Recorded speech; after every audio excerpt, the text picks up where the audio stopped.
नाज़रीन, काज़ी अहमद में आल private association के सॾ ते वालिदैन तोड़े ॿारनि पारां तालीम खपे ताला न खपनि जे सिरे हेठि एहतिजाजी रैली कढी मुज़ाहिरो कयो वियो।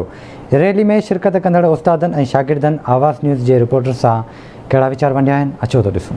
असांजो गवर्नमेंट का मुतालबो है तो SOPs तहत स्कूल खोलिया वञनि।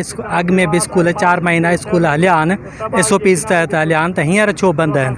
महिरबानी करे स्कूल तव्हां खोलियो। असां इन लाइ एहतिजाज कयूं था त ही असांजो सिर्फ़ु सुवाल न आहे, हीअ असांजी ईंदड़ नस्लनि जो सुवाल आहे। जेकॾहिं असां खां तइलीम ईअं खसी वई त असांजा ईंदड़ नस्ल पोइते थी वेंदा।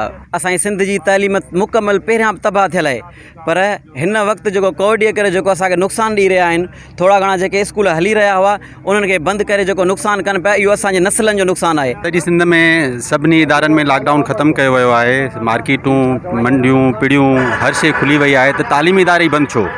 तालीम सां ई सिंध गवर्नमेंट जी दुश्मनी छाजी आहे? असां वज़ीर तालीम सरदार शाह खां ऐं चीफ मिनिस्टर सिंध मुराद अली शाह खां मुतालबो कयूं था त तालीमी इदारा खोलिया वञनि। असां ही जेके तालीम दुश्मन फ़ैसिला पिया कया वञनि, इन्हनि जे ख़िलाफ़ आहियूं।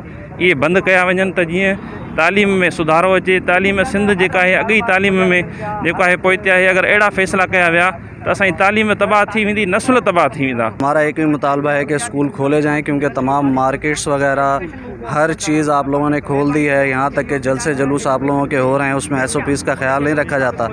स्कूल्स वाहिद इदारा है जहाँ पर SOPs का पूरा ख्याल रखा जा रहा है, जहाँ पर मास्क, सैनिटाइज़र, यहाँ तक कि हम लोग 2 शिफ्टों में बच्चों को पढ़ा रहे हैं। 50% बच्चे बुलाकर उनका डिस्टेंस रख कर हम लोग कवर करवा रहे थे।